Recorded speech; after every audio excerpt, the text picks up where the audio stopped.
Well, everybody, swarm season is here, and the only way to get one of these into one of these is to get our act together and get to work. So today we're going to do a little cleanup of the swarm traps.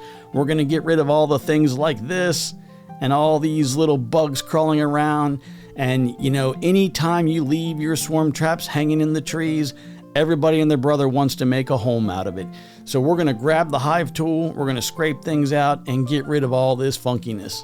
So nothing special here. We're just grabbing the hive tool and we're trying to get everything out. We're scraping the corners, we're getting all the dirt out, any kind of debris, whatever's in the way. Now, the next thing I'm doing is I am making a wax ball. I'm taking regular wax foundation. Unfortunately, what I have is wired wax foundation and I don't need the wires. So what I'm going to do is pull all the wires out of this, and I'm just going to make one big ball that I use to pre-wax my frames.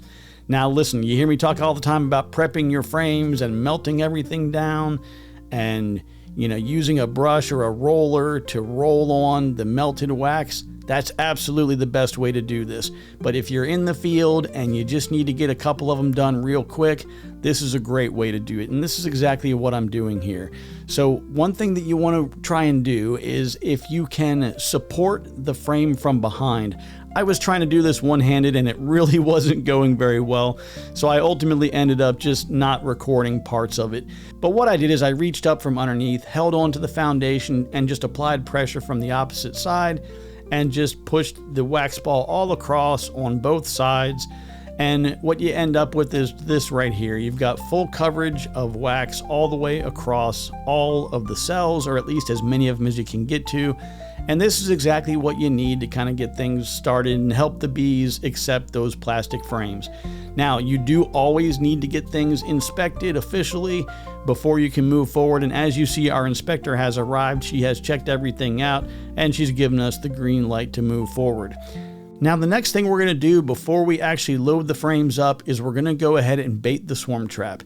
You don't need a lot of this. This is another one of those less is more kind of things. So we're just going to do one spray in the back of the swarm trap, and then we're going to do one additional spray on the entrance.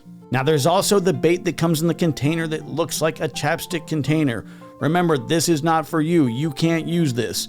What we're going to do with that is, like you see here in the video, I'm just going right to the front and I'm going to do a single swipe across the top. Once that was done, I went ahead and got these hung up in the tree, and they're back in place just like they were before. Since I do still have the pill bottle swarm traps up in the yard, I went ahead and baited those as well. So I gave a single spray to this one in the back of the yard, which is hanging off of this little tree. And then there's the other one that's over here on this crepe myrtle. You can see that little Y notch right there. That's where I went ahead and just tossed the bottle up after I sprayed the trap lure into it. And I pulled that up, and now that one's hanging about 12 feet off the ground or so. So that one is ready to go as well. Now, when I finished that, I walked over and looked at the other swarm trap, and I can see here we've already got some activity over near the hive. So I think that's a good sign. But what I'm really hoping for is right here in this cedar tree.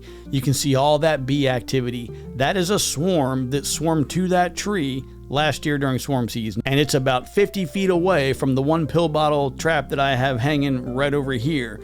So wherever they go, I'm fine with it. But I definitely hope they go to one of the regular swarm trap boxes like this one here.